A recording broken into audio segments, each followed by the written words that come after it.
and identify their answers there. The next question we have is, how do you rate your current knowledge of this topic? And as you can see, you have a couple of options there to identify how you would rate your current knowledge. Again, the way you can identify is just to go in and you'll see a little circle right next to your option there. You'll just click on that circle. And when you click on that circle, it will record your answer. So again, first question, does your jurisdiction have an innovative and or particularly effective strategy to address the housing needs of families involved in child welfare? If you do, select yes or indicate yes. Feel free to describe it briefly in the chat box that's located right below the handouts pod there. And then again, our next question for you all is, how do you rate your current knowledge of this topic? And again, there, you can easily go in and you can identify any of those selections there by just easily clicking the circle right next to your answer there. And give folks maybe about another 20 more seconds to indicate, since we still have more people joining. For those who just joined right at 2 o'clock, welcome. Please note that we do have a quick poll for everyone. If you could, please identify your answer by selecting the circle that is right next to the answer you'd like to indicate. All right. We have recorded that information. For our moderator here, I'm going to go ahead and broadcast these results for you so you can get a good idea from what folks have indicated here to help facilitate today's conversation. All right. And with our colleague Russ, if you want to type in those numbers in the presenter chat, we could do that for Kristen as well, just if she's interested to see those results there. All right. So that being said, let's go ahead and switch back to our presentation here. And we will go ahead and officially begin. So again, welcome everyone and good afternoon.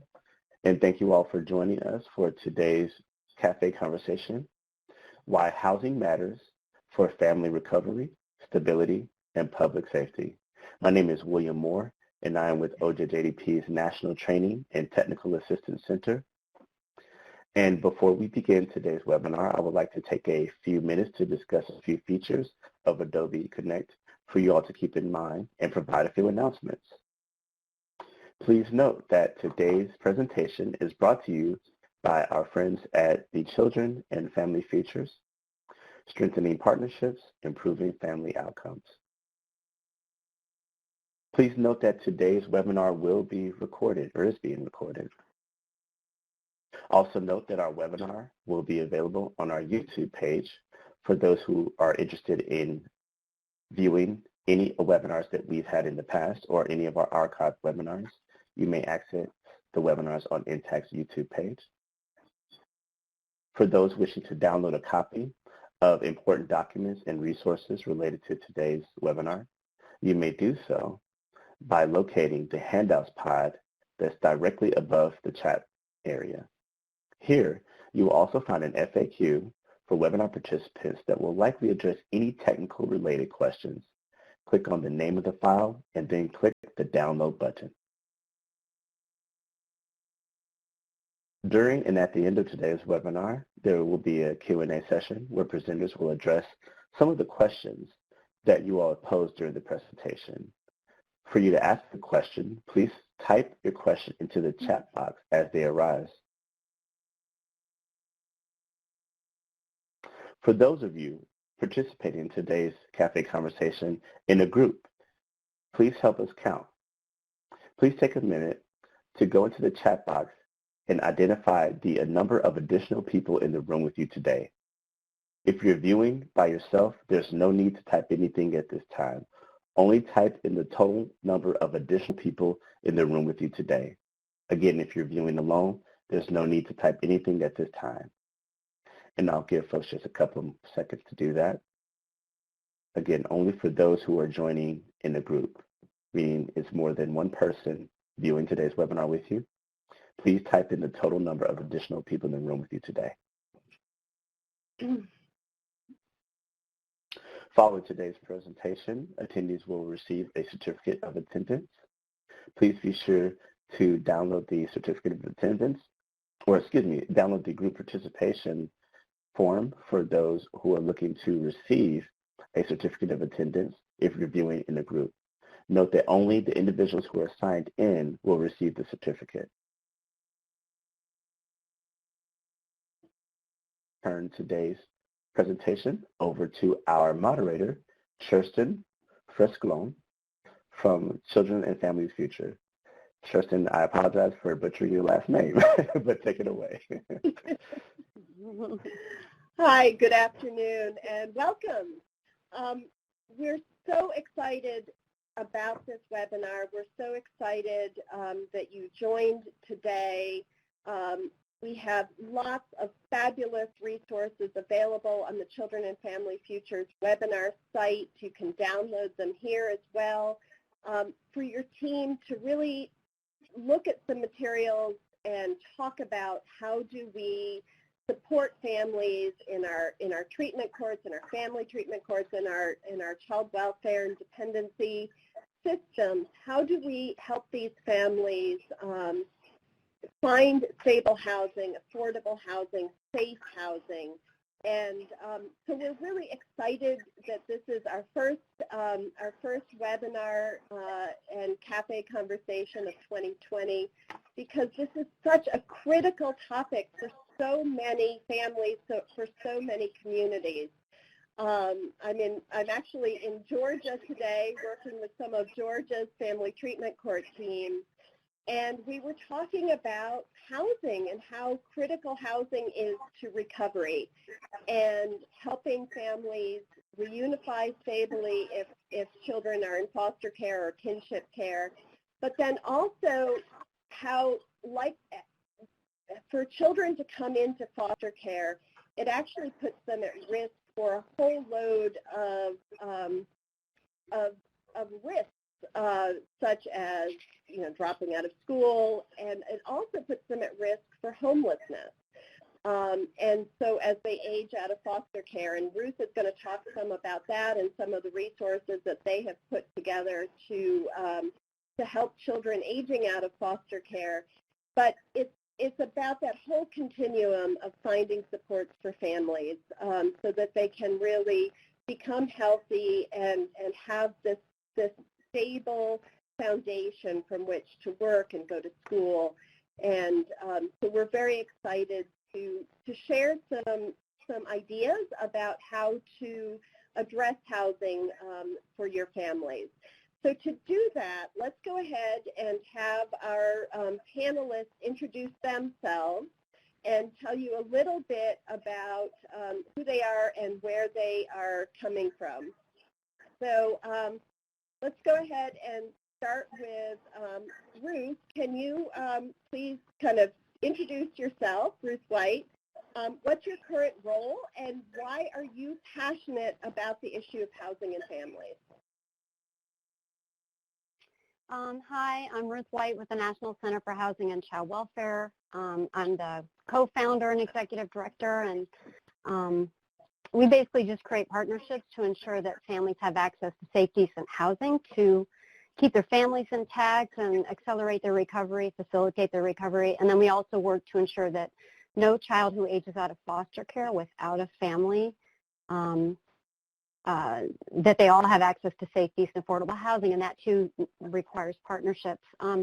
Why am I passionate about this? I think it's because humans have domesticated largely the same way for 5,000 years. So I think housing is just the foundation from which everything else a human does flows. So it just seems so obvious to us. So we really want to make sure that people have the tools to get it right. Thanks. And Jocelyn, go ahead and introduce yourself and why are you passionate? Thank you so much. Yes, my name is Jocelyn Gaines. I'm the Executive Director of the Family Recovery Program located in Baltimore, Maryland. also the president and CEO of 2 of our for-profit organizations that we have that we use to support the work of the Family Recovery Program. We've been around for about 15 years now, and in that time, I've learned a lot about family recovery. I've learned a lot about recovery and just the whole foster care field. And doing that work, I just saw a huge void in how we were providing opportunities for our families. And so I kind of looked around, didn't see a lot of people doing a lot of work in that area, and made a decision that I would be the one in Baltimore who would work on that for families. The Family Recovery Program has the Harry and Jeanette Weinberg building at Sage Center, and in that building we have families who are in early stages of recovery. And I'm passionate primarily for the children. You know, as I do my work, I see the children running around and I see the joy in their faces. And I realize and recognize that they did not ask to be in this situation. So it is because of them and because of my love for children and my love for families that I do the work. Thanks. Thank you. And Caitlin, go ahead and introduce yourself. Hey, I'm Caitlin Malone. I've been the Family Drug Court Coordinator in Muskogee County for a little over a year and a half, but I've been working in the court systems for roughly 5 years. I started my work with TENS kids in Russell County, Alabama, because we are on the border of Georgia and Alabama. I completed an internship as a part of my master's with adult drug court, and that's how I was introduced to the drug court programs in Muskogee County.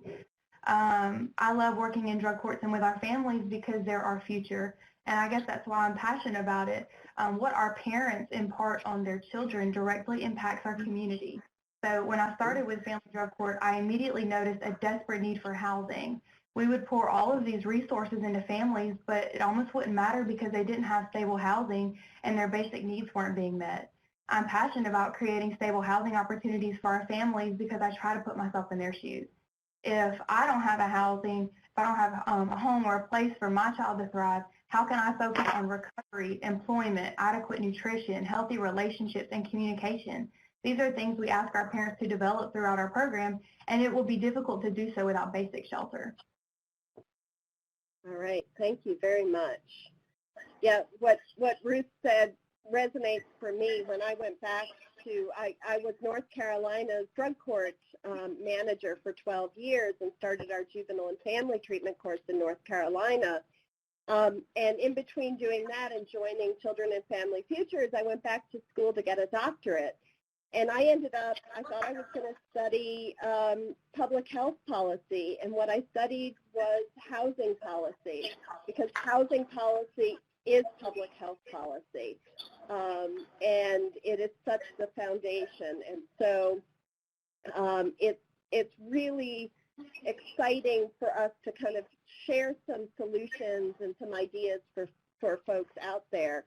So going to that, let me turn to you, Ruth. Can you talk a little bit about housing policy history and child welfare families and where we are today? What have been some of the most significant challenges, and where do you see some of the opportunities? Okay, well, this is kind of a good news, bad news report. But I will give you a little history, and that is, well, first I looked at the registration list, and I have to acknowledge that a lot of the people dialing in today, and certainly my co-panelists, have long careers in this world and probably have come up with a lot of innovations or have heard of a lot of different housing programs for families. I think why we're here today is questions about how to bring those to scale. It's not really about innovation, it's about scale. But it is true that we've had many solutions in place for a long time.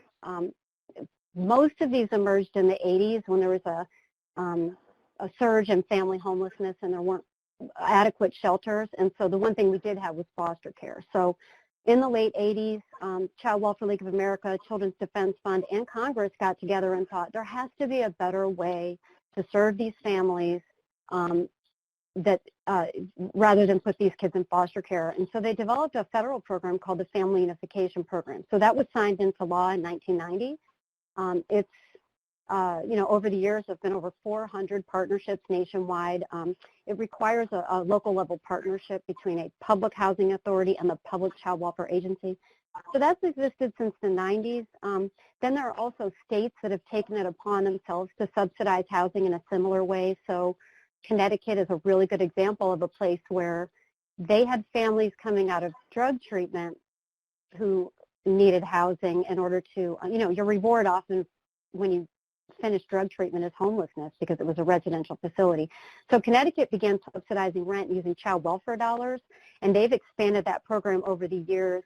But they did such a good job with the women coming out of recovery that the state asked a recovery program to extend their service, their housing service to non-substance abusing families. So there are some really great state models, but be that as it may, the Family Unification Program is a federal program that went dormant essentially in the year 2000. And so when I was at the Child Welfare League of America, one of the ways we resurrected that funding was to do a cost-benefit analysis. So another reason why people are interested in housing is because housing an entire family tends to be cheaper than those children going into foster care. So that's really how we made the case. I'll upload that, our most recent cost-benefit analysis.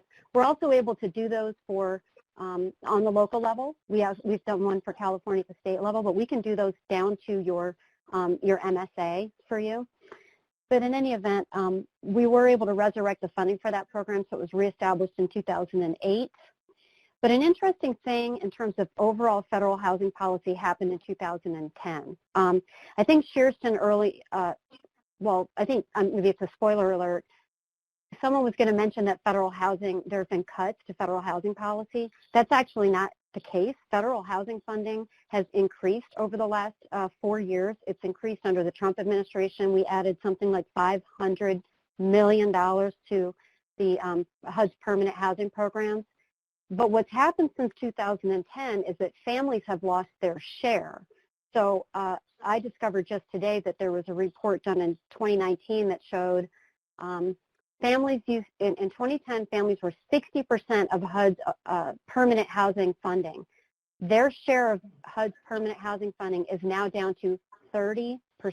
It's gone down half in 20 years. So as family advocates, I think we often get told, no, not right now. We'll serve families later when we're done dealing with chronic homelessness. But the reality is the funding is there, and it's a transfer on the balance sheet from single adults or from families with children to single adults. I'm not saying that single adults should be displaced, but I think that we can all work together to sort of right-size federal housing policy, but it is not the case that there have been cuts to federal housing policy. So I think there's a lot of opportunities. In terms of tapping these resources and directing the resources to families, it takes really robust leadership, like the leadership of Jocelyn and Caitlin and a lot of you in the audience, to really go and set up these partnerships and force your mayors and governors to direct housing money to families and to youth. And so I want to just mention before I hand it over to my co-panelists, the National Low-Income Housing Coalition has a guide. It's called the Advocates Guide. And you can just type in National Low-Income Housing Coalition Advocates Guide. I'll also attach it to the handouts. This has a list of every federal program in the country that would fund housing or community development, and it tells you how to tap it. So I think Jocelyn and Caitlin are going to talk a lot about these amazing things they've done in their communities. All the tools and information you need to do what they're doing is available in that guide because we won't have time to go over all of those today. And then finally, some of you are on the phone and on this webinar interested in youth housing and deal with juvenile justice population, wards of the state. I worked with a group of youth. It was all youth-driven. I just was a technical expert to go to HUD and get HUD to issue vouchers on demand for youth aging out of foster care, perfectly timed with their emancipation. We made that request a year ago this month, and those vouchers are out there, and it's a rolling application.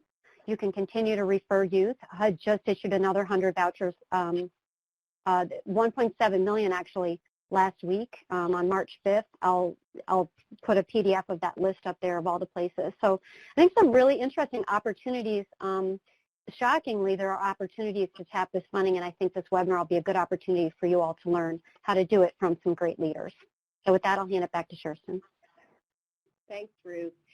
So there are some really, I think, a big piece of what your treatment court partners and team members need to know is what's the language, what is out there, who are the potential partners, because we're often not tapping into partners who are there. And Jocelyn and Caitlin are going to talk about the partners that they tap.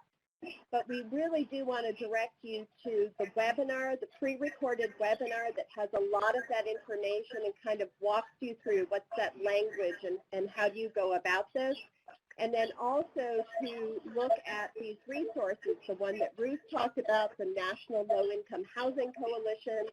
Also linked to this webinar is something put out by the Children's Bureau on building partnerships to support stable housing for child welfare-involved families and youth. So really educating yourself so that you can have a conversation with community partners to develop these relationships.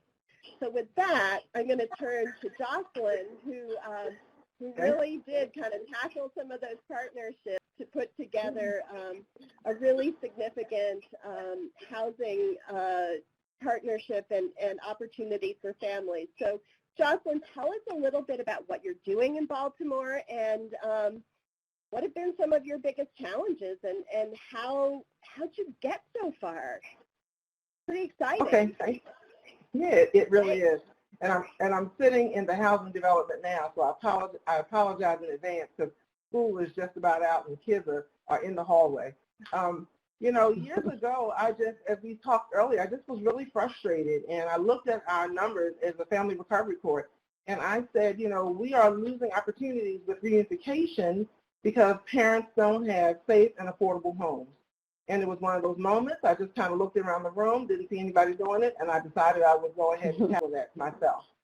I am an entrepreneur. I'm a person who loves to write, and that all kind of came in handy. I had a little bit of money left over from a grant from one of our funders, and I asked them if I could use that money as seed money for a project that I was thinking of. Well, luckily, we had a long relationship, and they believed in what I was trying to do, and they allowed me to take some of that money to ask my community if I could go ahead and buy a school. So I took the money, I went out and I got some more money. I ended up with about $400,000. And I purchased an old Catholic school. It's been sitting dormant for years. I said, this is the perfect place. It wasn't too large. It's 28,000 square feet. It looked like it was something that I could manage with the team that I currently had. Once I purchased the school, then I was had the issue of I needed a lot of money to renovate the school. And so that's always a huge challenge. You know, we were a relatively new nonprofit, even though the Family Recovery Program had been around for numerous years. I took it as an independent nonprofit in 2012. So I had this building, I had nothing else but that and just a lot of dreams. So I went out, I did a lot of fundraising, I did a lot of grant writing, I made a lot of partnerships and just really told the story. You know, I took the parents with me, I had them help advocate for me. And after about 4 years, in 2015, I'd raised $7 million. And I was able to take that $7 million and create opportunities for our families. So that old Catholic school, I took that and turned it into a 23-unit apartment complex with 18 two-bedrooms and 5 three-bedrooms. And what's really exciting about our project, and different from many that you'll find, is that we focus on families. The name of my business is the Family Recovery Program Incorporated, and I really believe that we needed to be true to that. And so we focus on families. We have men, women, and children here. And a lot of programs around the country you will find won't do that. I just decided to take a chance. You know, I understand family systems and how families work. And it was unfair, I felt, a lot of times when I would just see dads outside of programs kind of waiting for mom to come out and walking back and forth. So we said, you know what, we're going to bring dad in. We're going to get everybody in treatment. We're going to get everybody in school and wrapped around all kinds of amazing services. And in 2016, it opened. And we've had tons of families, probably close to 100 families so far, with our average length of stay being about 18 months. And children are thriving, families are thriving. The community, we're in a really challenged community here in Baltimore City, and we're turning that community around. Not too long ago, we've been operating now since 2016. And a little bit ago, about a month ago, I actually closed on 5 townhomes directly across the street from the building because the community needs to look different. And I want the children here to see not run down, torn down homes, but to see opportunity. And so I have my eye on some other properties and some other projects, but all for the benefit of Baltimore City and for the children in the Family Recovery Program. That's the short part. That's the short part. You know, and I was sharing your story with a team today, Jocelyn, and somebody said she had the vision, and then you went after it, tried to figure out the partnership. All right, so thank you. So Caitlin, tell us a little bit about what you're doing in Muskogee, Georgia, and again, like what have been some of the challenges and what have you accomplished and how has this supported your family? So we have a couple things going on. The first thing that we do in terms of housing, we partner with this residential facility called the Millennium Center, and they're located in Cuthbert, Georgia, which is about 45 minutes from us. The Millennium Center is a year-long residential program for mothers with substance use disorders. They allow kids to reside with their mothers at the facility while they undergo treatment. We refer parents to the Millennium Center if they assess at an ASAM level of 3.3 or above, so they need the clinically managed level of care. After successful completion of the program, the parents receive a housing voucher that they can turn in with the Columbus Housing Authority to obtain an apartment. We weren't getting much support from our local housing authority, so I had to seek an alternative solution. Our county does not disperse vouchers, but they will disperse vouchers in Cuthbert in that facility after they complete it. So selling our program and the need for stable housing in Columbus to the housing authority has been a huge challenge for us, but I'm constantly trying to find alternatives and will continue to follow up with the housing authority because one day they might say yes if I harass them long enough. Our county does not fund much in terms of drug courts or date funds, but our programs are funded almost entirely by state and federal funds. There are not any evidence-based residential facilities that we can send our parents to in Columbus, so that's why it was so crucial for me to try to find a place, you know, within reason. With it being 45 minutes away, that's no problem. They can easily come back to Columbus and find an apartment. So we do prefer to send all of our parents who have residential needs to Cuthbert because we know we'll get those vouchers. Another thing that we have going on right now, we do semi-residential housing through our Journey to Recovery program. So I thought if we're not getting anywhere with our local housing authority, why not create our own apartments? Our Family Drug Court program currently funds 2 apartments, 1 male and 1 female. They each house 4 individuals in each apartment. They are leased through our community service board. The staff at our local CSB, which is New Horizons, run the facility and they transport our parents to and from treatment to Midtown Recovery for the intensive outpatient treatment. The apartments are funded by our federal grants. We currently are receiving funds from SAMHSA and from OJJDP in addition to our state funds. They hold daily sober support meetings at the facility. They have space to conduct individual counseling sessions and parenting groups on site. The program is recommended for an individual assessed at an ASAM level of 3.1. So it's semi-residential. The Journey to Recovery program has a few WTRS beds, and they use these beds as transitional housing. So the parents can live with their children while they look for their own apartment. So once they're done with our apartments, then they move to the transitional apartments where they bring their kids with them, and then we're helping them look for alternative apartments after they complete the transitional housing. They can be in these apartments 12 months, sometimes longer. It really depends on their situation. We don't have to pay for the WTRS beds, obviously, and we have a fantastic relationship with our liaisons from our CSB, which is very, very important. I don't think we could have worked this out without their support because they just invoice us for the apartments. They lease the apartments. Through our SAMHSA grant, we are able to offer sober support resources for participants who are working on obtaining their own place. Each parent in our program has a set amount of money that we're able to contribute towards their recovery. They fill out a financial assistance request form, and we discuss their requests weekly as a team. Most of the participants utilize their funds for obtaining furniture for children, bedding, housewares. We will also do a one-time rent payment to help them get established in their own place if they request that, because we really want to support stable housing. Of course, we verify their lease and their budget and their pay stub prior to approval, because we got to make sure this isn't going to be something that we're going to have to continue to pay. We want to make sure that we can support them. We try to be cognizant of the continuum of care and all services provided to participants, so we try to make sure that we have a residential option for them, somewhere then that they can transition to bring their kids, and then we try to transition them back into the community to get set up on their own afterwards. Thank you so much. And I see questions coming in. I'm going to turn to a couple of them in just a minute, but I want to give Ruth a chance to kind of respond to, reflect on what Jocelyn and Caitlin just shared. And was there anything that you found particularly striking in terms of what they've put together, or are their experiences kind of consistent with what you've heard around the country?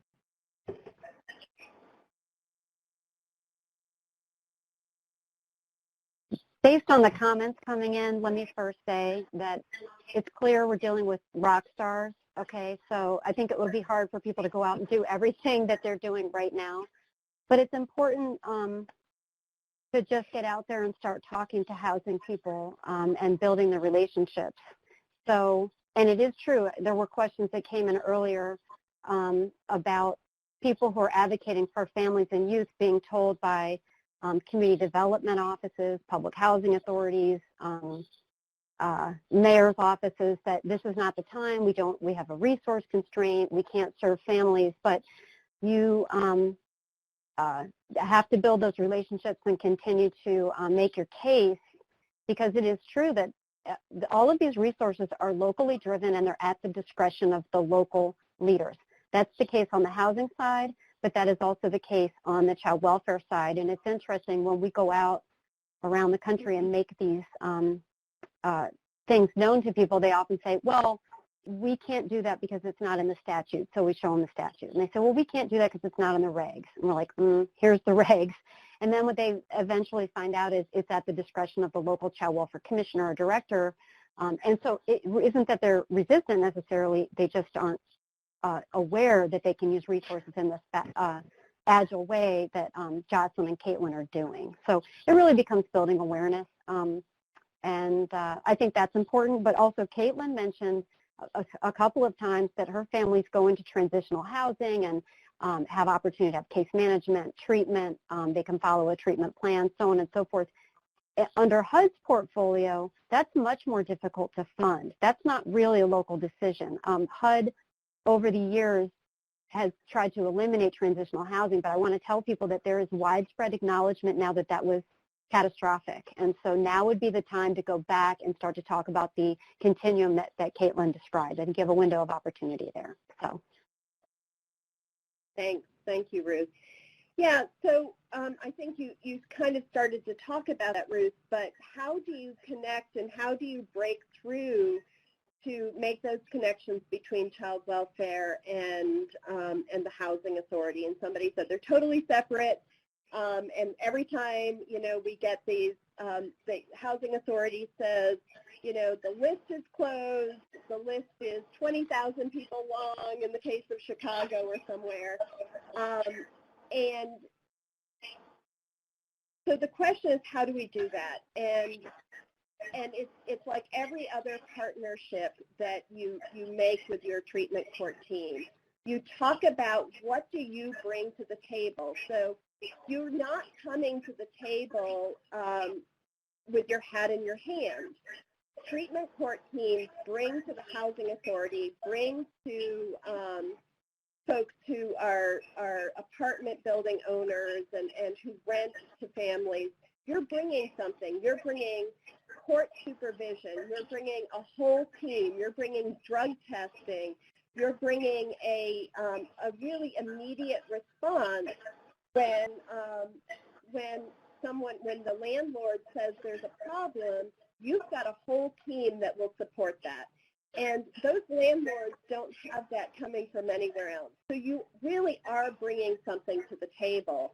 And so I would kind of think about what do you have to offer landlords, whether it's the public housing authority or it's a low-income apartment complex or your community development group. The other thing, and Ruth kind of alluded to this, but it is not actually a federal law prohibiting your families from accessing public housing, whether it's a housing choice voucher, which people call Section 8 usually, or it's actually development-based housing. That is a local decision, and there's a carve-out in that says if someone is currently involved in treatment, has completed a treatment program, even if they have criminal charges or drug-related charges, the local housing authority can make a decision to let those people in because they have this little carve-out because they're in your treatment court and receiving treatment. So talking with your housing authority, talking about and your materials will help you have some of those conversations and ask about the family unification program vouchers, asking about other focused vouchers, for instance, for veterans or other kinds of groups. Your families may be able to access some of those. So it's really about starting to have that conversation. So having talked about that, Jocelyn, yours is so exciting. I guess what advice do you have for those serving families in urban centers? So you kind of looked around and you looked at the resources that were available. Can you talk a little bit about some of the partnerships in the past that you took within that urban center of Baltimore City? Yes, certainly. One of the first partnerships that I made was with local foundations. In every city, there are foundations. Sometimes athletes have foundations. We just keyed into every foundation, and I believe in what I like to call the Shawshank method when it comes to writing a grant. I will write a letter of introduction. I will call people. I will go and introduce myself. And sometimes they look at me like I'm crazy, and I'm like, I don't need you now, but I just need you to know who we are and what we're trying to do. And so that kind of mentality really pushed me probably past some others who had other grant applications in at the time. So a lot of those foundations really helped. I worked with our local housing authority. I went with them. I talked to them. I was able to get 8 Section 8 units. They gave me 1/3 of my building. And those Section 8 units are able, those certificates, once the parents complete our supportive housing program, those parents are able to take that Section 8 and transfer that into the community. I get to keep mine here, and then they get to take theirs and go. So that's a revolving door, and that's a great opportunity for family stability going forward. I also sat down with our mayor at the time. I sat down with different council people, and I met with them and different delegations. And I spent a lot of time just really on the ground creating partnerships. I can't stress that enough. You know, people were probably saying, oh, my goodness, here she comes again. But at the end of the day, I got what it is I wanted. You know, I also did a housing tour of the city. I really looked around and saw, you know, what is available? You know, what am I up against? What do people have to go to? And that's how I kind of crafted what it is I wanted to think about. I also used a lot of free brain power. I had a lot of interns from local colleges that would come and we would sit and we would just try to figure out who do we need to contact. They were helpful in writing letters, creating opportunities. We kind of used the octopus, right? We were like all over the place trying to make sure that is. I also decided, you know, what kind of programming would be most effective. And so when you're thinking about doing this kind of work, you have to think about the one challenge that most of our parents are facing and continue to face, and that is mental health. And so I had to create, again, more partnerships to bring all of those things in-house so that we would have what I like to call zero-cost programming. I have employees who are responsible for case management. They may do some groups, but we use other institutions to bring programming in, and that helps. So really it's about creating partnerships. It's about identifying who you are and really being data-driven. You know, we keep data on everything. I have so much data I cannot begin to tell you in a couple different systems.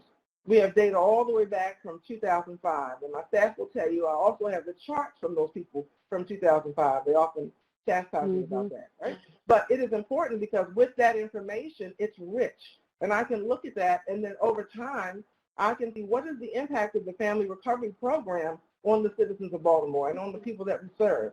And I can take that data and share that with our politicians, with individuals that will be considering to fund us. And once they start to look at the numbers, and we can back our numbers up with true people, they say, you know what, we see this working. We see people getting GEDs. We see the amount of crime that's in that area that's decreased. We see children not missing days of school. We see your parents not utilizing the healthcare system inappropriately. We see them accessing mental health. We see improvements in their physical health. So as we're able to talk about those things and the work that we do, it makes people really interested, and they want to know, how do we do this for other communities? And so we really want to be just a beacon of light and help other communities, help our communities to still grow. You know, Baltimore has its challenges, but we believe that at the Family Recovery Program, we're really a part of the solution. It's just a small work, but the work that we do with the families that we're able to have in the building and the partnerships and the length of time really has made a difference in the lives of so many, and I'm just thankful that we're able to do this. Thank you, Jocelyn. And thank you for the shout out to Data Driven. Man, I'm going to have to send you a quarter. Yeah. So, so if you've worked with Children and Family Futures at all, you know that we're always asking you to collect data, look at your data, and continue to come back to that. And so that can be a first step, is really documenting the needs. So looking at your child welfare data, how often is inadequate, unsafe housing a reason or a contributing reason for that substantiated child welfare case? How often is the lack of safe and stable housing a reason that reunification has been delayed? So just documenting that question, and then talking to your housing authority and asking the housing authority to add something to their application for housing, for either the public housing or for the housing choice voucher, for the development-based housing or the housing choice voucher. Add a little box that says, you know, ask people, are you currently or have you ever been involved with child welfare? Again, looking for that data, looking for that baseline of need in these two different systems. So I want to now, we'll come back to, again, we're going to come back to some more questions. And I want to turn to Caitlin and have you kind of talk a little bit about your experience and the challenges of providing housing in a rural community, because one of the questions that either you'll address or we'll catch is, what do we do if we're not covered by a public housing authority in where we live? So Caitlin, kind of talk about that rural setting. Right. So we had major challenges working with our housing authority, you know, and it's something that I continue to do on a daily, weekly basis. I'm always trying to meet with somebody, collecting that data, showing them, like we've had our last year's program evaluations that we have to have yearly for SAMHSA bound so that way I can give them out. Our state data, accountability court information, I've had all of that stuff printed on some nice paper so I can give out whenever I go. But my major piece of advice when you experience challenges like this in a rural setting is not to be afraid of applying for federal funding, because honestly, that is how we've been able to do all of this, and it's how we're going to be able to continue to do all of this. Yes, it is terrifying. Yes, it is challenging, but it's also mentally draining, but it is worth it, because we would not be able to provide half the resources that we provide now without federal funding. Like I said before, our county doesn't provide much support financially, and we don't receive much from our state grant. But I found lots of federal grant money through SAMHSA and OJJDP. I would suggest signing up to any listserv you can. That's what I do. I sign up for all the listservs from everywhere that I can think of that provides federal funding. because I make it my mission to see any and every grant announcement in my inbox, because I'm going to read and see if that applies to me and if that's something that I could administer here in Muskogee. Like, for example, SAMHSA currently has a grant application available for residential treatment for pregnant and postpartum women. Now it's due on March 30th, so you have to get to work quickly, but that's just one example. It's currently open. It's a big undertaking, but it's definitely worth it. You also have to get creative in rural counties. There aren't many resources, like in terms of transportation, so one thing we had to do is we rode in a van in one of our grants, because we have to be able to get our people to treatment, to job interviews, you know, to the housing authority. If they don't have options, if our public transportation system isn't that great or reliable, we have to be able to get them to these places. And that was a big need for us. So we wrote in a van in one of our grants, and we were awarded that. We're waiting on that to come in now. So that's gonna move a huge mountain for us. So you're going to have to reach out to other service providers, like Jocelyn said, and ask questions, partner with residential facilities across the state, because they may have vouchers that they can give you once they complete that facility that they can bring back to your county. If you're asking for resources or assistance and someone's continually telling you it's not a good time, continue to be persistent. If you're trying to wait for a good time or a convenient time, you won't ever find one. There's never a good time. So I'm always persistent. A lot of my participants also have criminal records that may disqualify them from certain housing options.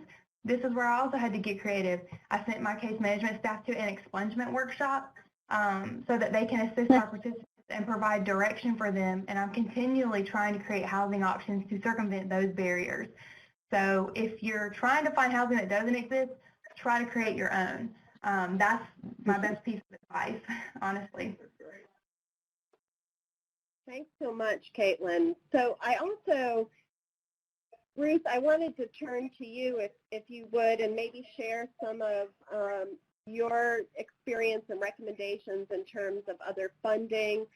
So I know Caitlin was talking about some other rural-focused funding, and I wondered if you could speak a bit to that and some of the differences between rural and urban funding options.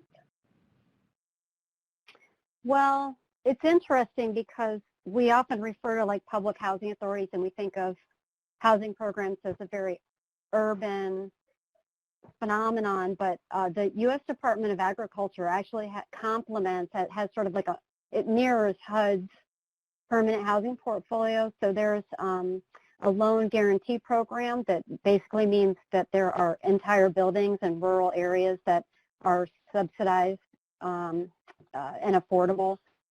That's one of the programs they have. That's a 538 program, but they also have the Section 521 and 515 programs, and those are just like Section 8. They're Section 8 voucher programs, but they're run out of the USDA. So if folks have questions about how to access that, they can reach out to my organization. But it's also the case that public housing authorities, every patch of land in the United States is actually covered by a public housing authority, whether that be a state housing authority or a local housing authority. So we can help you navigate that as well. What is successful here, though, in accessing housing for these families who have a high level of need for services is the services. So it's probably better to work with the closest possible housing entity to where the family is located, because then you can say, we can send out the service provider that's going to help the family lease up, because I hear lots of complaints about families that get Section 8 vouchers that then can't find a willing landlord. That's all about the service provider. So like for my two co-panelists, it's probably the case that if a landlord knew that they were being served by one of these service providers, they'd be more than happy to house that family. So it's kind of the guarantee that there's going to be no hassles. And if you read HUD's recent survey of landlords, so they went out and surveyed thousands of landlords across the country. They're not major, huge corporate landlords. They're mom and pop shops that are trying to balance their own books. And so what they really want is families that are not going to give them hassles and pay rent on time. That's basically all they're looking for. So to the extent that you can help a family be ready to do those things and then check in on them, and you can guarantee that. But also, like Caitlin said, she didn't ask for 100 vouchers. She asked for, I don't remember the number, let's say 13 or so. Make sure those families are successful or mitigate any damages early on or prevent them, because what you'll have is landlords will be contacting you saying, I have an open unit, do you have any families? And so that's not, I'm not leading you down the garden path with that. There is actually a lot of evidence of that, and if I can refer back to the program in Connecticut that I mentioned, that's called the Connection Incorporated, and they're statewide. They have landlords from all over the state asking them if they have families ready to go with Section 8 vouchers that they can put in their properties, because they like the case managers, the families treat them well, and they don't have any hassles. So their lease-up rate for Section 8 is actually 100%. Is that they're actually over-leased currently for these family unification program vouchers. So what it really takes is the ability to go market stick-to-itiveness, like these two panelists have shown, but to be able to actually show that your portfolio of services can really help the families be successful. And then just again about these parts of the country where it appears that there's no way to subsidize rent, please do reach out and we can help you navigate that. But also if you go to that advocates guide or our website, we don't have time to talk about all the other ways beyond Section 8 or beyond the family unification program that you can subsidize rent. There's low-income housing tax credit properties, homes, CDBG, and we can help you navigate that, but so can the National Low-Income Housing Coalition. Right. Thank you so much, Ruth. And I'll send you all back again to the team discussion guide and the Take Action guide that's available either for download here or on the Children and Family Futures website. But if you've worked with Children and Family Futures, you know that we're going to encourage you to have that 3-level governance structure. So you're going to have your local team, your operational team that's really working with families. And so the operational team has a role in figuring out housing need and doing those connections into housing. Your steering committee, that's the bosses, right, the direct supervisors of your operational team. They're going to help you figure out some of the policy things and some of the other pieces. But the third piece that I think really ends up being very important in this particular case is your executive oversight. So that community-wide group that looks at what are the community needs and starts to try to solve some of those community needs. And that's where you would have your county commissioners, city council members.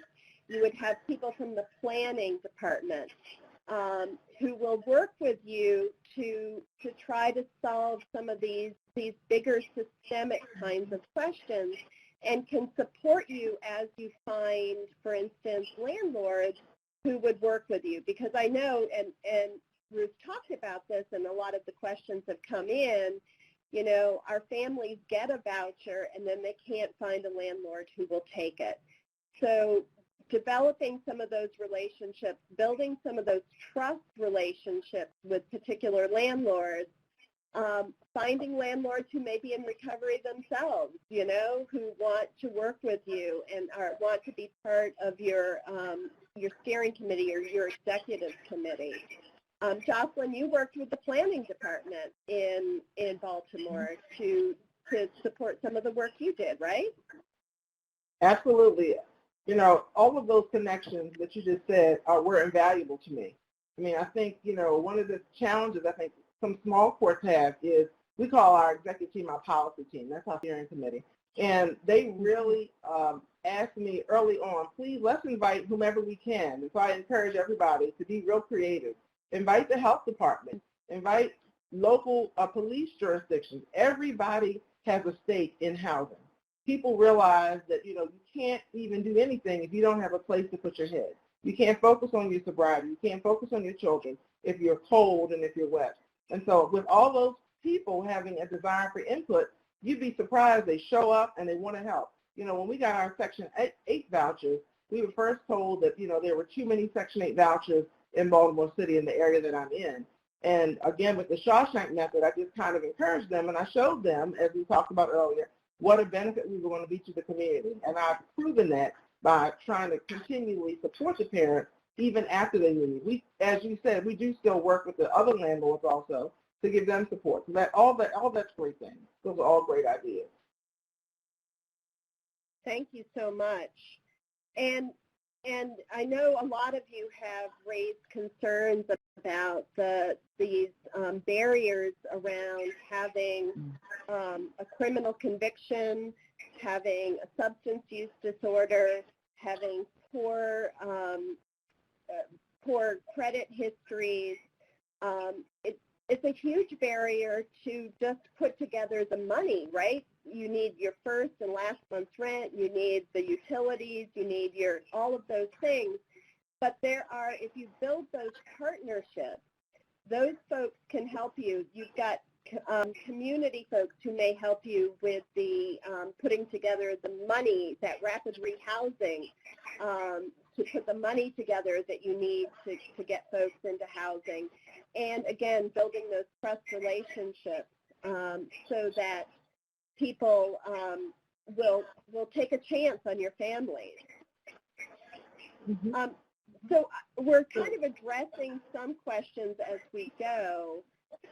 And I want to share, Ruthie, are there other kinds of recommendations that you would make to folks in terms of, if I could give you 3 things to do, these are the 3 things I would tell you to go out and do?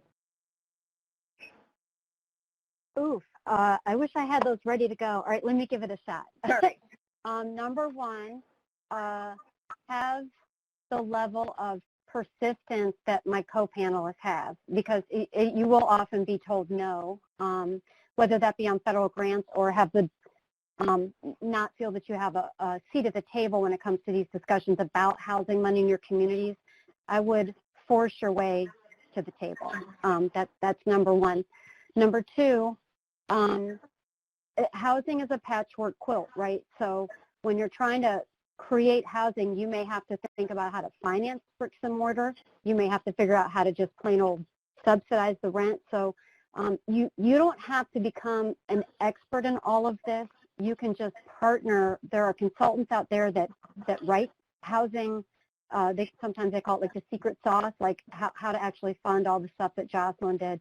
You can reach out to housing partners. So it becomes progress through partnerships, okay? But that partnership also extends to landlords and property owners. It is the case, so, particularly with the group of folks we have assembled today, where you find out that, housing authorities have limits on them, whether they are artificial limits or they really truly are part of the statute. There are some non-negotiables in housing authority policy, okay? If you have manufactured mess on public housing property, you will never be housed by a public housing authority, okay? If you have sexually assaulted someone on a public housing property, your public housing authority is not going to serve you. If you have an arson charge on your background, you're never going to get served. It's very difficult to get a person with an arson charge served by any landlord, let alone a public housing authority. That doesn't mean they can't be served. That just means you probably have to work with faith-based providers or private providers. But for everybody else, they can be accepted by a public housing authority. There's not a statutory limit there. We can help you negotiate that, but what generally is helpful is a letter from a judge that says that or a treatment program that says this person has completed treatment. So to create those relationships with your public housing authorities will open the door. Also, under the Obama administration, there were some informational memoranda and things of that nature that were sent out that really encouraged housing authorities to sort of embrace people with criminal records who've done what they can. And actually, under this administration, there's been an acknowledgement that people need to be able to participate in society. So I wouldn't call that an open door. My third and final suggestion would be, I really want to emphasize what I mentioned early on, and that is families with children, households with children, are being excluded from accessing HUD's permanent housing portfolio. It's gone from 60% of their portfolio in 2010 to families with children only occupying 30% of HUD's permanent housing portfolio. So I think the more folks on this, in this audience that are willing to work, my organization is the only organization that's talking about this on a federal level. We're not saying that people who don't have children should be displaced. We think there should be an increase of somewhere around $2 to $3 billion in housing funding for families specifically to right-size that account. So we don't think anyone else is paying attention to this, so we're sort of helping you know that this is going on, and we should all be working together to expect that appropriators fix this transfer on the balance sheet from households with children to single adults. So please do get involved in housing policy advocacy to the extent that that's something your organization can do. Okay, thank you.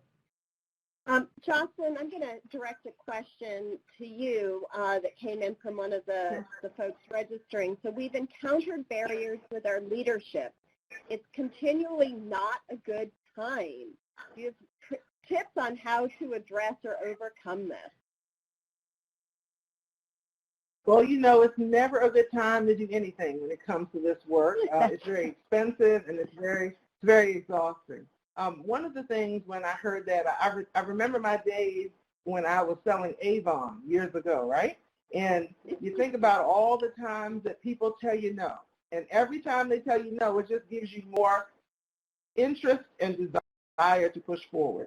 You know, every time I heard no, I used that and I took whatever the reasons that they said no, I wrote them down and I would study those reasons and I would do research within my own organization and see how can what they just told me no for, how can I do better in that area?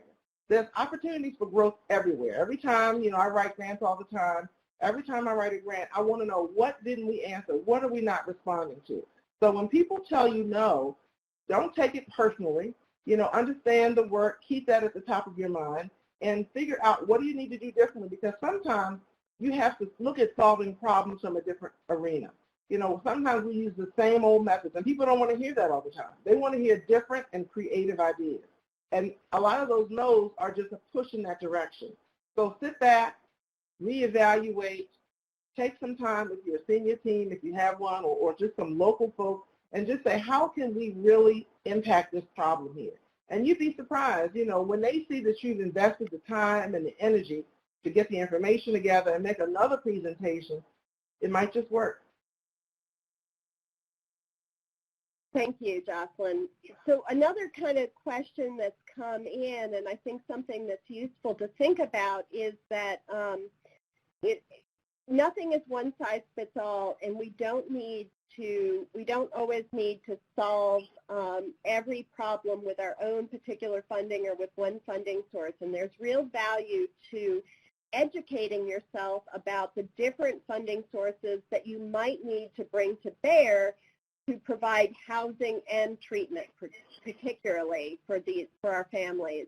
So, Caitlin, I wanted to turn this question to you, and if you could talk a little bit about the kind of different funding streams that have come together to house and treat your families. Sure. So, as I've said before, we rely heavily on federal funding. We're operating just under $3 million total with all of our funding going on right now. We pay for things out of all different pots. I'm having to pull from a lot of different aspects. So our treatment, our CSB provides a lot of our treatment.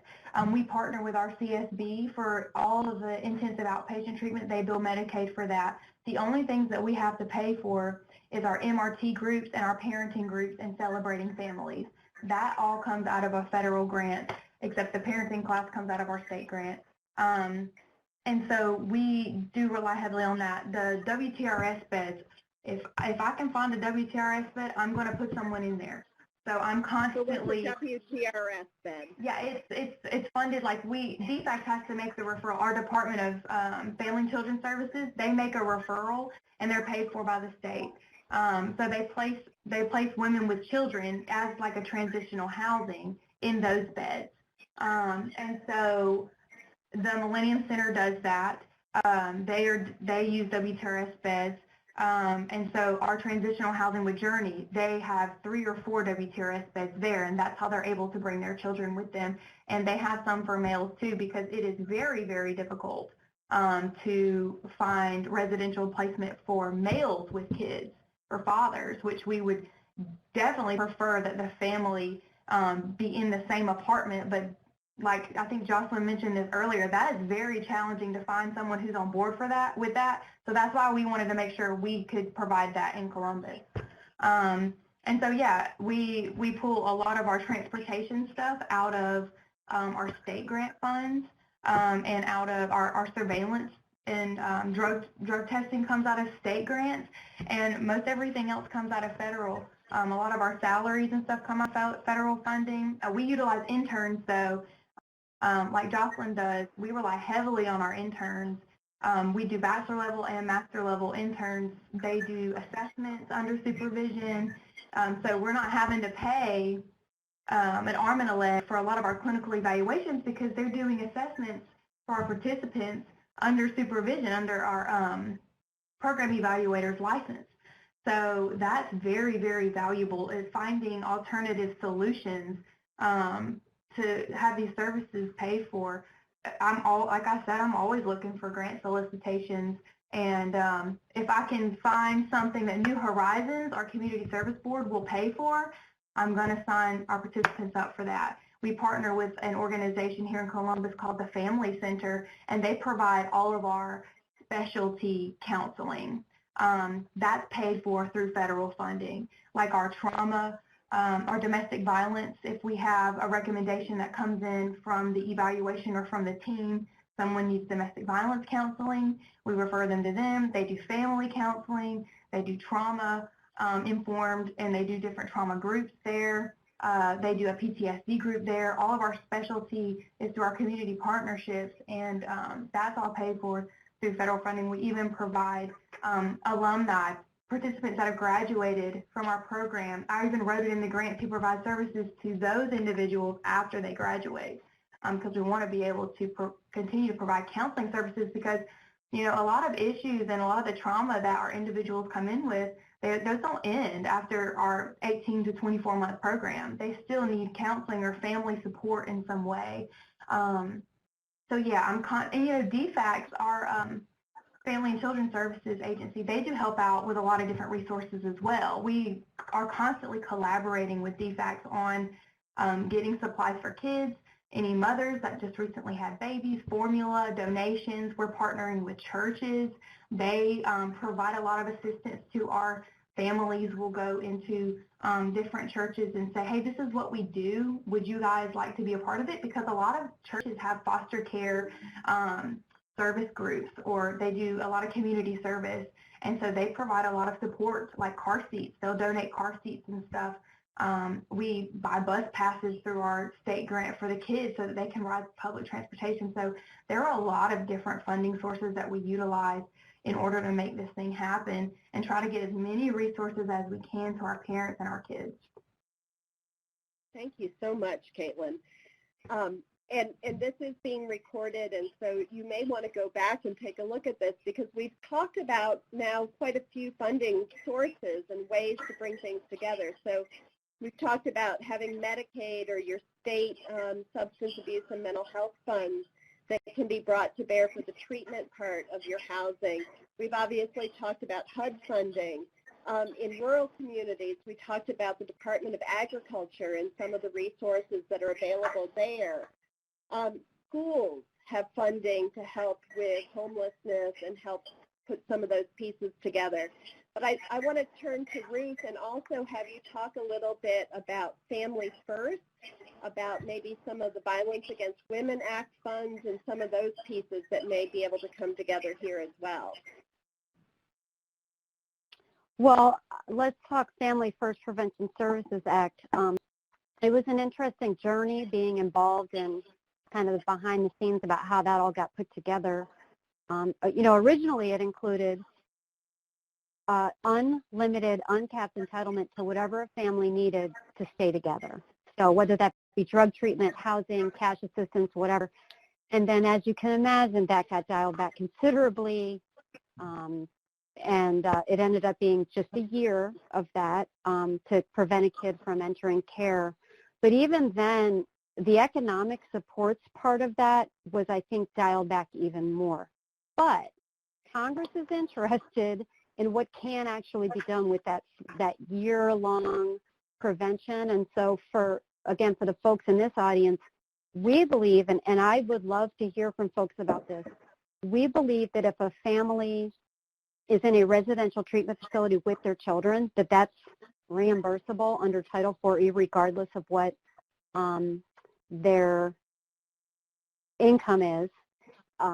And we also believe that we can re-up that. So if they still needed time beyond that year, you could essentially re-enroll them and the year starts over. So we just want to be really, really creative. And I do want to say that since I'm stuck here in D.C., I do get to go to a lot of meetings on Capitol Hill, and the chairs of the foster care caucus it's bicameral, so House and Senate, are all interested in how this money can be used for residential treatment and even permanent housing with case management visiting. So you might have someone who's in like a 2-year residential treatment facility or however long, like kind of how Caitlin described it.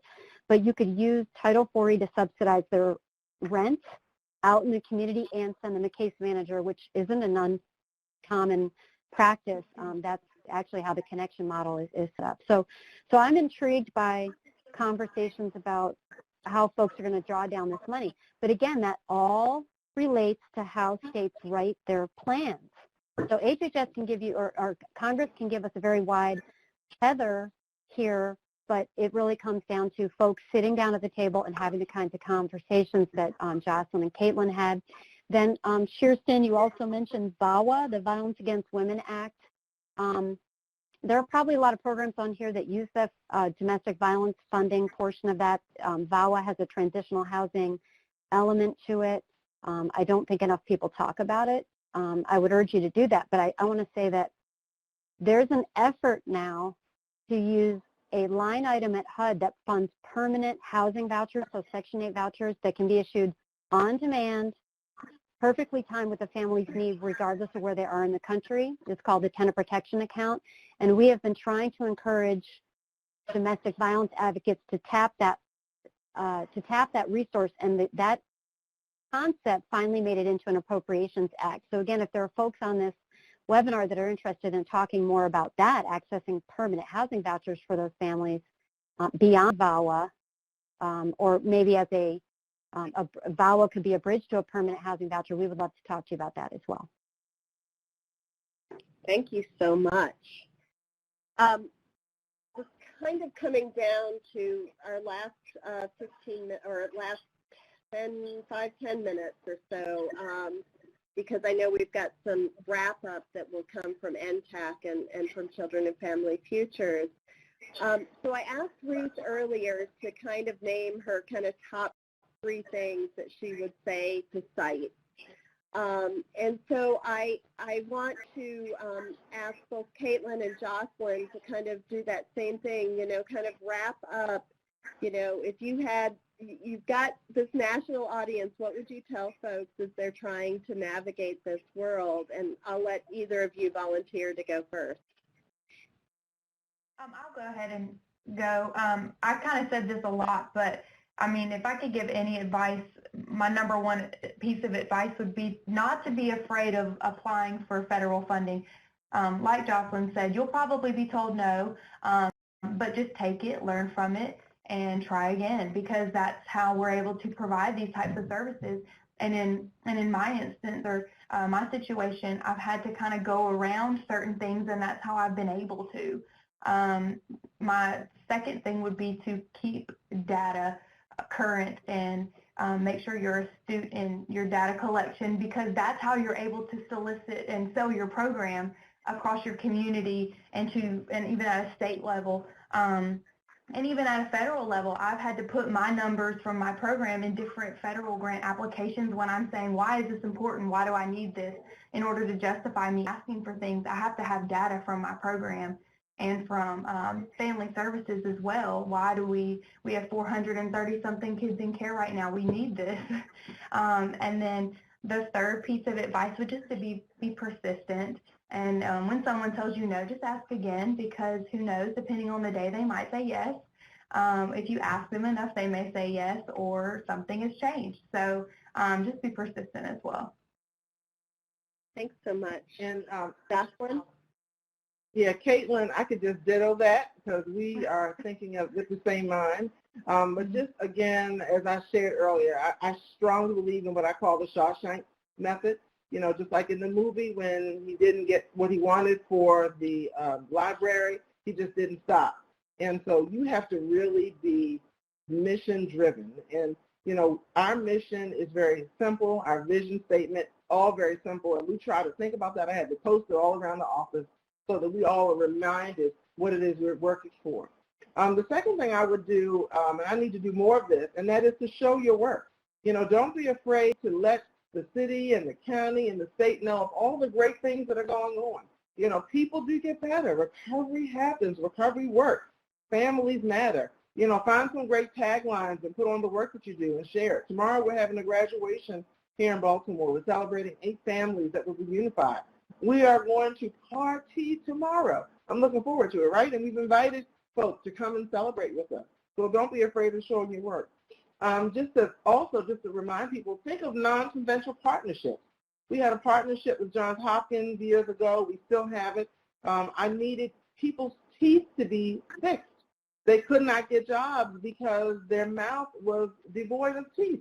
So I wrote a request to Hopkins, and they said it was the most interesting request they'd ever had. They gave me $10,000, and I got about 6 people, brand new sets of teeth. Just non-conventional partnerships. I needed a bus. I just wrote to a small nonprofit. They happened to have a bus that they wanted to get rid of, and they just gave it to me for about $1,000. So there's lots of different ways. You know, I agree with everything Caitlin said. Again, be data-driven, keep up-to-date data, have excellent data systems. When someone calls and says how many or how much, don't take 3 weeks to tell them how many and how much. Be able to get that information to them quickly. And then the last thing I would just say, which kind of drives me, is just focus on the family. You know, make sure that you're thinking about the whole family. Don't just think about mom and the baby. Think about dad. And remember the impact that working in this environment has. You know, when one person gets better, a child gets better. When a child gets better, a family gets better. And when a family gets better, a community is able to heal. And we should all be celebrating that. And so those would be that's probably 6, right? But those are my top 3 to 4 to 5 that I would suggest. Thank you so much, Jocelyn. Yeah.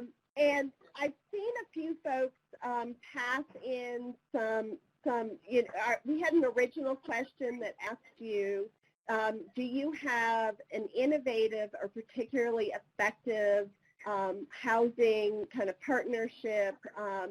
And I saw a few people pass in some ideas. So if you didn't do that before, if you would, please type in if you've got a really innovative or effective housing partnership or solution, because we're trying to collect these and be able to pass them out to other communities, because this continues to be such a barrier for so many families. And a huge piece of what we need is just education and really advocacy. And so to do that, we need examples of effective programs. We need really good data. And so I thank all of you for being part of this. I know that all of you out in the web sphere out there join me in thanking Jocelyn, Ruth, and Caitlin for their time today, for so much knowledge that was shared. It's so exciting. And I know that so much of this feels really insurmountable, and what they talked about today is like superstar stuff, but just starting small, starting to collect that data, establishing that baseline, and asking those questions, being persistent when you're told no, and going back to this is the need, this is our vision, this is why this is important, and you will really start to make that those inroads for your families. Because because that's what's important. Our families are doing this because families need this, and it's important that families be together in safe housing, affordable housing, because that is the base. It's where we grow. It is where we go to school, we go to work, we find love and nurturing, and so it really is that base. And I think this has just been such a fabulous webinar. Thank you so much for all of you all that you have shared. So with that, I'm going to pass this back to NTAC and to William Moore. Thanks so much. Thank you. All right, great, awesome, and thank you all very much. Thank you to our presenters, Jocelyn, Ruth, Caitlin, and of course to our partners at CSF. Shurston, thank you very much for your moderation of today's webinar. Before we do close for today, we just do have a few brief announcements for everyone. And so first of all, we would like for you all to stay in contact with us here at NTTAC. You can find the contact information for us at OJJDP's NTTAC on the information on this slide. Notice that we also have a link where you can sign up for our listserv. You can also text us at this number that's currently displayed if you'd like to be a part of our listserv. Also, don't forget to like us on Facebook. If you'd like to get in contact with OJJDP, here's the contact information where you can reach out to OJJDP to follow up on any other additional information. Also, don't forget to sign up for OJJDP's listserv as well. Do you have a training or technical assistance need? Well, if so, please be sure to access the TTA 360 module of OJJDP. This can be located, or the TTA 360 platform, excuse me, can be located at this website that's currently displayed on your slide. Just simply go to the website and submit your TTA request. Just a reminder that this webinar is being recorded and will be available on NTTAC's YouTube page. Please take a few moments to read this disclaimer. We would also like to invite you all to our upcoming webinars that we have with our partners with CSF. We currently have a webinar that is tentatively set for April 23rd. Please note that the link for this webinar is live. You may go and register now if you'd like. Also note that we have another webinar coming up on the 27th that we would like for you all to attend. Again, the links on this page is currently live. Please take a few minutes to fill out the evaluation that we have for today's webinar as well. The link for this webinar is live as well. You will also receive the link when we close today's webinar. So for those who don't get a chance to click on it now, you will see a pop-up that come up on your screen that will allow for you to provide feedback for today's webinar. And then finally, I would like to encourage everyone who is remaining to please take a few minutes to complete our poll that we have here.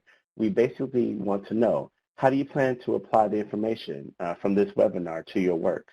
This is multiple answers, so please feel free to check all that apply. And I'll give everyone just a couple of seconds to do so. Again, please indicate how you plan to apply the information from this webinar in your work. And feel free to click on select multiple answers here, so anything that you have here can apply. And just take a few minutes to complete that. And I'll give folks just a couple of more seconds to do that. Great, thank you for completing that. And with that, we will be concluding today's webinar. Again, thank you to our presenters. Thank you to our audience for joining us today. Have a great afternoon. Goodbye. Thank you. Thanks so much. Thanks, everybody. Bye. Thank you. Bye-bye. Thank you.